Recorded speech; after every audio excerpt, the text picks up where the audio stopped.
Assalamualaikum warahmatullahi wabarakatuh. Perkenalkan, nama saya Siska Yuni Lestari. Saya dari kelas 3D PIAUD Universitas Islam Negeri Mataram, NIM 1901100086.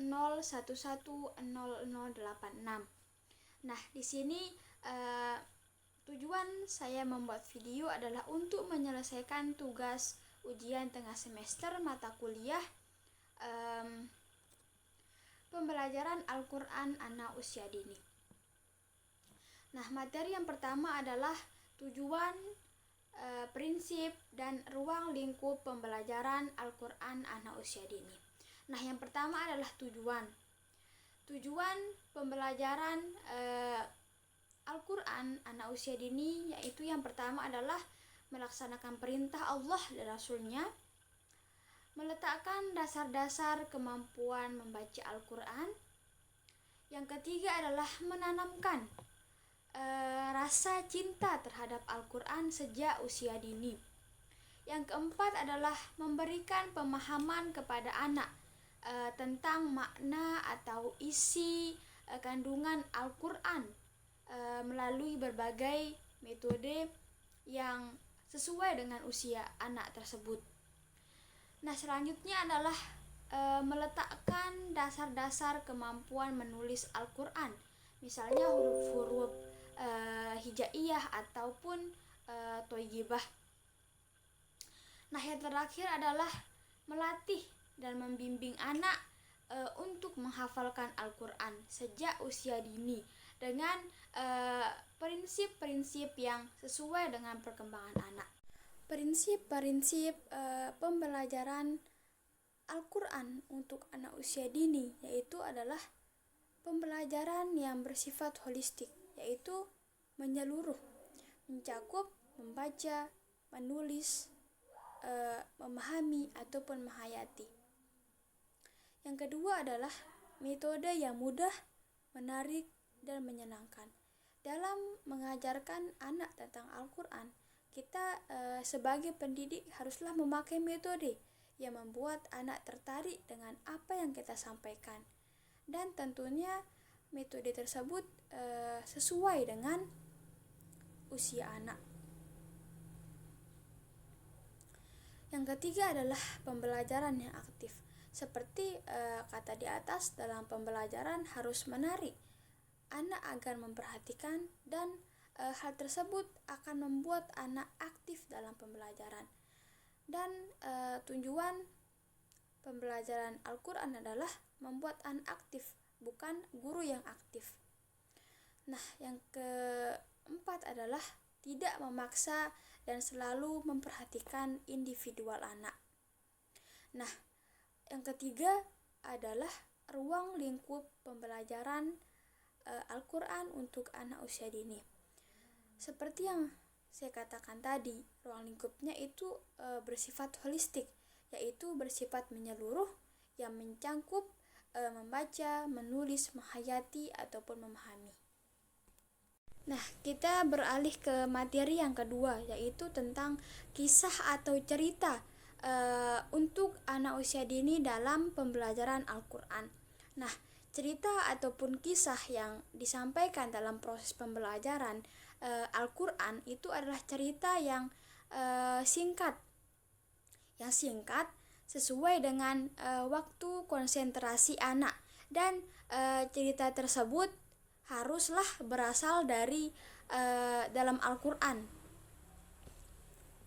Pembahasan yang ketiga adalah strategi memahami Al-Quran untuk anak usia dini.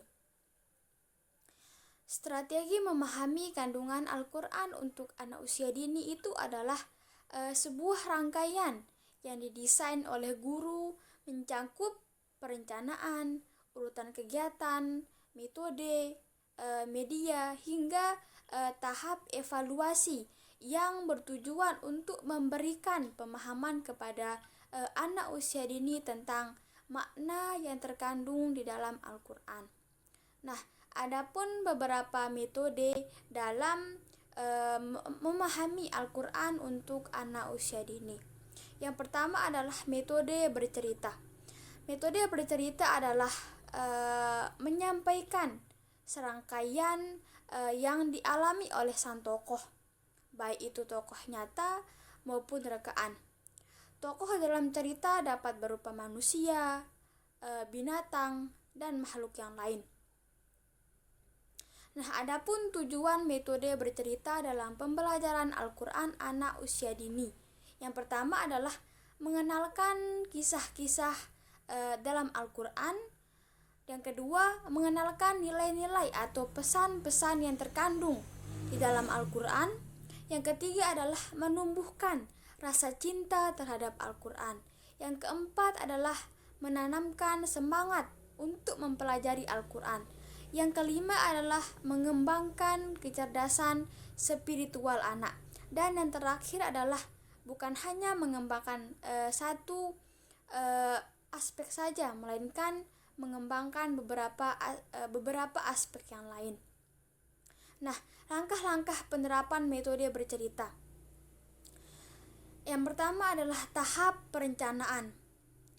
Menetapkan tujuan dan tema cerita, memilih ataupun memilah cerita, menetapkan teknik bercerita dengan media ataupun non-media, menyiapkan media jika menggunakan media seperti gambar, buku, ataupun audiovisual. Dan yang terakhir adalah guru harus menguasai ataupun menghafal cerita. Nah, tahap yang kedua adalah tahap pelaksanaan.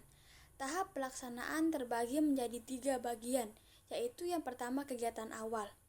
Dalam kegiatan awal ini, guru mengatur tempat duduk dan menyiapkan tujuan dan tema cerita. Nah, bagian yang kedua adalah kegiatan inti, yaitu menuturkan dan mengembangkan cerita, menetapkan teknik bertutur ataupun bercerita, dan mengajukan pertanyaan yang berkaitan dengan isi cerita. Nah, bagian yang terakhir adalah kegiatan akhir. Bersama-sama menyiapkan isi cerita dan menjelaskan hikmah yang terkandung di dalam cerita tersebut. Nah, tahap yang terakhir adalah tahap evaluasi atau penilaian, yaitu tanya jawab dan performance. Nah, metode yang kedua memahami kandungan isi Al-Quran itu adalah dengan metode bernyanyi. Metode bernyanyi adalah mengeluarkan suara bernada atau berlagu, itu menurut KBBI. Nah, sedangkan menurut Fadilah 2012 adalah metode bernyanyi adalah pembelajaran yang menggunakan syair-syair yang dilagukan. Nah, manfaat metode bernyanyi yaitu yang pertama adalah bernyanyi bersifat menyenangkan, dapat mengatasi kecemasan, merupakan media untuk mengekspresikan perasaan, dan bernyanyi dapat membantu membangun rasa percaya diri pada anak. Bernyanyi dapat membantu daya ingat anak. Bernyanyi dapat mengembangkan rasa humor, dan bernyanyi dapat membantu mengembangkan keterampilan pada anak, yaitu seperti berpikir, kemampuan motorik anak, dan bernyanyi dapat meningkatkan keeratan dalam sebuah kelompok. Nah, metode bernyanyi ini dibagi menjadi 2 macam, yaitu yang pertama lagu terjemahan ayat atau surat dalam Al-Quran, dan yang kedua adalah lagu yang diformulasikan dari pesan-pesan atau makna yang terkandung di dalam Al-Quran. Nah, langkah-langkah penerapan metode bernyanyi. Yang pertama, tahap perencanaan. Memilih dan menetapkan lagu yang sesuai dengan tema. Menyiapkan media, yaitu seperti gambar, instrumen, musik, dan peralatan yang lainnya. Yang kedua, tahap pelaksanaan, yaitu memberi pengantar tentang lagu yang akan dinyanyikan.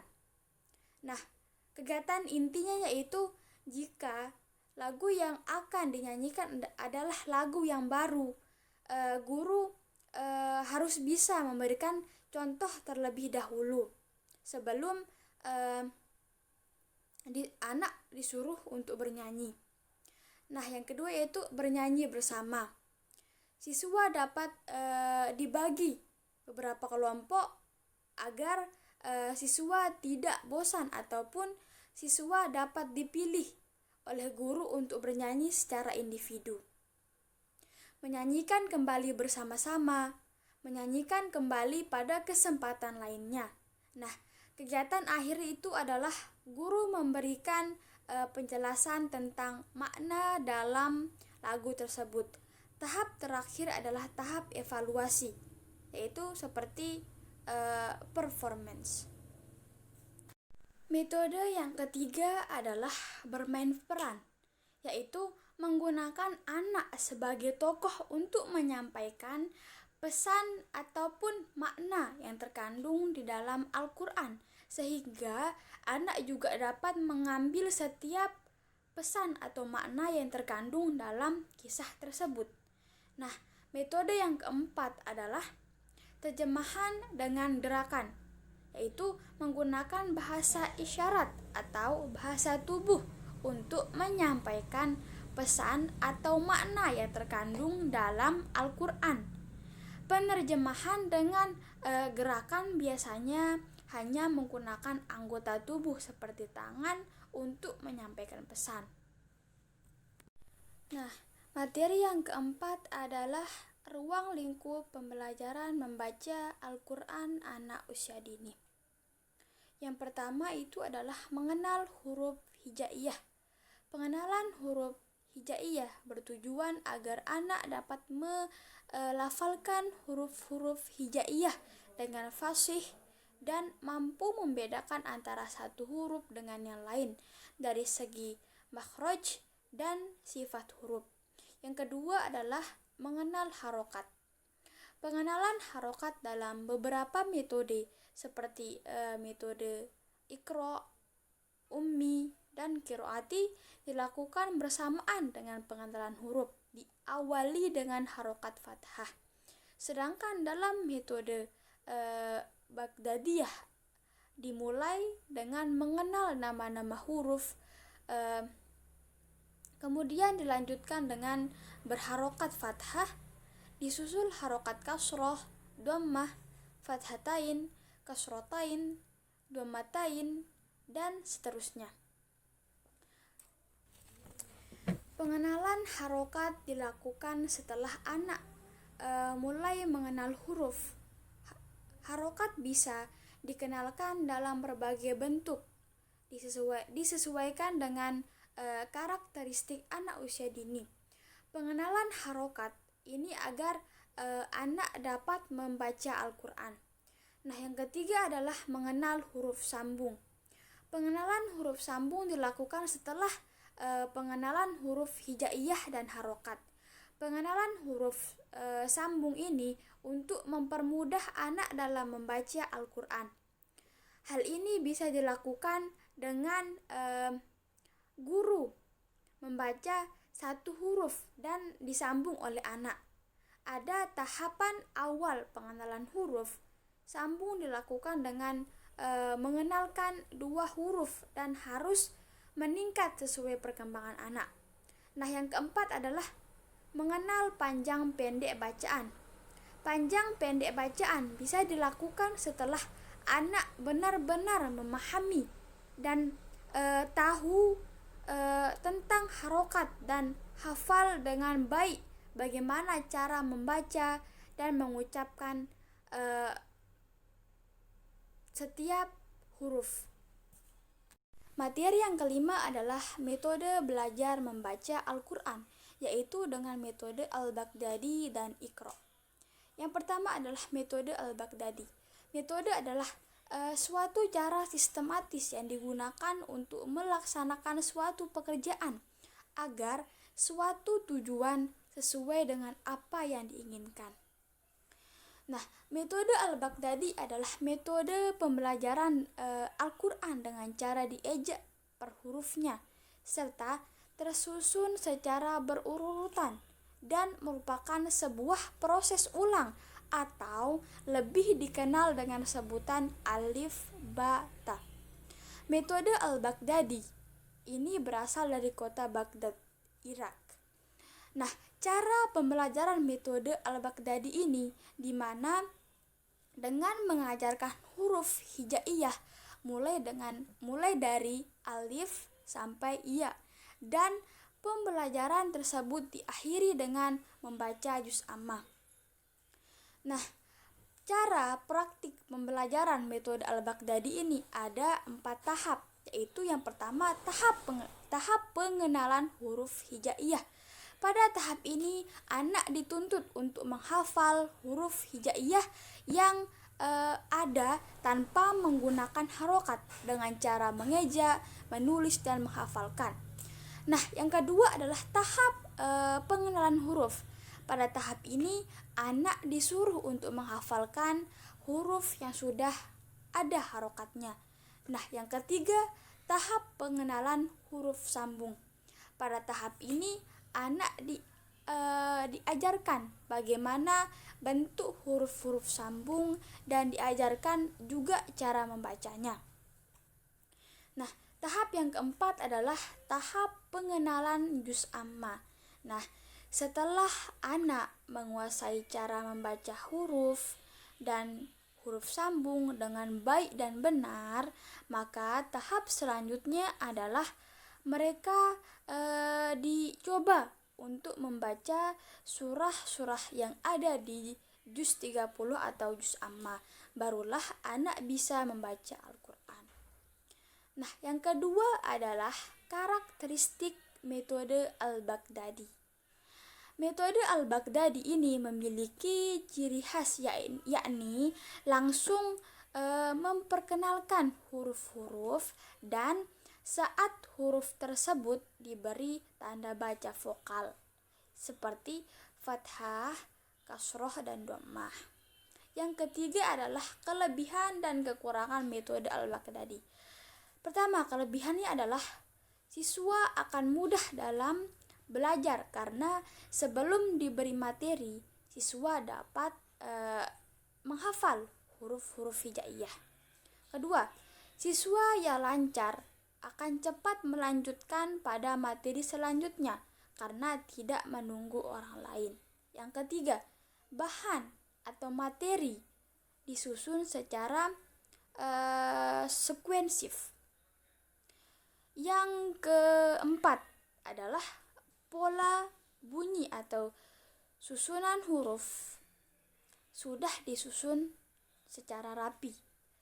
Yang kelima adalah materi tajwid secara mendasar, terintegrasi dalam setiap langkah. Yang keenam adalah keterampilan mengeja yang dikembangkan merupakan daya tarik tersendiri. Yang ketujuh adalah metode Al-Baghdadi ini lebih bersifat simpel dan sistematis. Yang terakhir adalah siswa dapat menghafal huruf-huruf sebelum diberi harokat, dan siswa dapat mengetahui caranya menghubungkan huruf satu persatu. Nah, sedangkan kekurangannya adalah membutuhkan waktu yang lama, karena harus menghafal huruf hijaiyah dan harus dieja. Siswa kurang aktif karena harus mengikuti guru dalam membaca. Kurang variatif karena menggunakan satu jilid. Kaidah Baghdadiyah yang asli sulit diketahui karena selalu mengalami beberapa modifikasi kecil. Nah, penyajian materinya terkesan menjemukkan. Penampilan beberapa huruf yang mirip dapat menyulitkan pengamalan siswa. Dapat menyulitkan pengalaman siswa. Yang terakhir adalah tidak dijelaskan bagaimana cara pengajaran dengan metode. Metode yang kedua adalah metode Iqra. Metode Iqra ini adalah suatu metode membaca Al-Quran yang menekankan langsung pada latihan membaca. Dalam prakteknya, metode ini tidak membutuhkan alat yang bermacam-macam karena ditekankan pada bacaannya, yaitu membaca huruf Al-Quran dengan fasih. Dengan metode ini, anak bisa membaca Al-Quran dalam waktu yang relatif lebih singkat daripada metode Al-Baghdadi. Nah, langkah-langkah pelaksanaan metode Iqra ini yaitu yang pertama, pembimbing memberikan contoh bacaan yang benar dan santri menirukannya. Yang kedua, yaitu santri melihat gerak-gerik bibir pembimbing dan pembimbing melihat gerak-gerik bibir para santrinya. Nah, yang ketiga adalah pembimbing harus menggunakan ucapan yang jelas dan komunikatif. Yang keempat adalah pembimbing mengajukan pertanyaan dan santri menjawabnya. Nah, karakteristik metode Iqra ini yaitu bacaan langsung, cara belajar siswa aktif, privat, modul, asistensi, praktis, sistematis, komunikatif, dan fleksibel. Nah, yang selanjutnya kekurangan dan kelebihan metode Iqra. Yang pertama adalah kelebihannya, yaitu adanya buku atau modul yang mudah dibawa dan dilengkapi oleh beberapa petunjuk. Nah, yang kedua, cara belajar aktif siswa. Menuntut siswa aktif, bukan guru. Nah, yang ketiga bersifat privat atau individual. Setiap siswa menghadap guru untuk mendapatkan bimbingan langsung secara individual. Yang keempat adalah sistematis dan mudah diikuti. Nah, sedangkan kekurangannya adalah bacaan-bacaan tajwid tak dikenalkan sejak dini. Yang kedua, tak dianjurkan menggunakan irama murotal. Yang ketiga, anak kurang tahu nama huruf hijaiyah karena tidak diperkenalkan dari awal pembelajaran. Yang terakhir adalah anak kurang tahu istilah atau nama-nama bacaan dalam ilmu tajwid. Metode ketiga yaitu metode qiraati dan ummi. Yang pertama, metode qiraati yaitu metode yang membaca Al-Quran langsung, memasukkan dan mempraktekkan secara tartil sesuai dengan ilmu tajwid. Nah, yang keempat adalah metode ummi. Metode ummi ini yaitu metode yang langsung mempraktikkan bacaan secara tartil sesuai dengan kaidah ilmu tajwid. Materi yang ketujuh adalah metode belajar membaca Al-Quran dengan bermain, yaitu metode ini bisa menggunakan alat permainan yang edukatif seperti permainan puzzle, di mana anak-anak menyusun huruf-huruf sesuai dengan urutan huruf hijaiyah.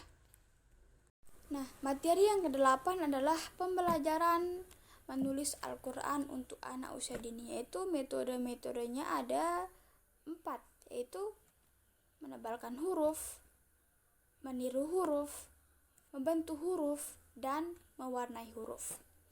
Materi yang ke-9 adalah strategi menghafal Al-Quran sejak usia dini. Yang pertama adalah bermula dari visi dan visualisasi dasar. Visi biasanya menjelaskan arti pentingnya sesuatu hal yang kita lakukan. Visi berkaitan dengan menghafal Al-Quran dapat muncul apabila kita mengetahui keistimewaan yang dimiliki oleh para penghafal Al-Quran. Yang kedua adalah mengenalkan Al-Quran kepada anak sedini mungkin, yaitu dengan cara saat masih mengandung rajin mendengarkan tilawah dari media seperti handphone, radio, dan lain-lain. Yang ketiga adalah mendekatkan anak dengan berbagai cara, yaitu salah satunya adalah mengajak anak berdiskusi tentang Al-Quran. Keempat adalah memahami kemampuan dan perkembangan anak. Yang terakhir adalah pahami gaya menghafal anak. Materi yang ke-10 adalah profil guru pembelajaran Al-Quran untuk anak usia dini. Nah, untuk menjadi guru pembelajaran Al-Quran untuk anak usia dini harus memiliki kompetensi, yaitu ada 4 kompetensi. Yang pertama adalah pedagogi, yaitu kemampuan guru dalam mengelola pembelajaran. Nah, yang kedua adalah kompetensi kepribadian. Kepribadian guru seperti sabar, disiplin, serta dapat dicontoh oleh anak. Yang ketiga adalah kompetensi profesional, yaitu kemampuan guru yang wajib dimiliki supaya tugas-tugas keguruan bisa diselesaikan dengan baik. Dengan kata lain, profesional dalam bidangnya. Yang terakhir adalah kompetensi sosial, yaitu keterampilan komunikasi, bersikap, dan berinteraksi secara umum, baik itu dengan peserta didik, orang tua siswa, ataupun sama-sama pendidik. Nah, karakter guru pembelajaran Al-Quran untuk anak usia dini yaitu lancar dalam membaca Al-Quran sesuai dengan kaidah ilmu tajwid, memiliki wawasan Al-Quran, dan memiliki hafalan Al-Quran, menguasai metode pendekatan pembelajaran Al-Quran yang sesuai dengan anak usia dini, memotivasi siswa, dan mampu menjalani komunikasi dengan orang tua siswa, dan memiliki akhlakul karimah, yaitu menunjukkan kasih sayang dan kesabaran dalam mengajar, tegas saat siswa menunjukkan kesalahan, dan tawadhu, yaitu perilaku rendah hati, tidak sombong dan angkuh. Wara', yaitu menjauhkan diri dari dosa, dan khasyah, yaitu takut kepada Allah. Mungkin hanya itu yang dapat saya sampaikan. Kurang lebihnya saya mohon maaf. Wabillahi taufiq wal hidayah. Assalamualaikum warahmatullahi wabarakatuh.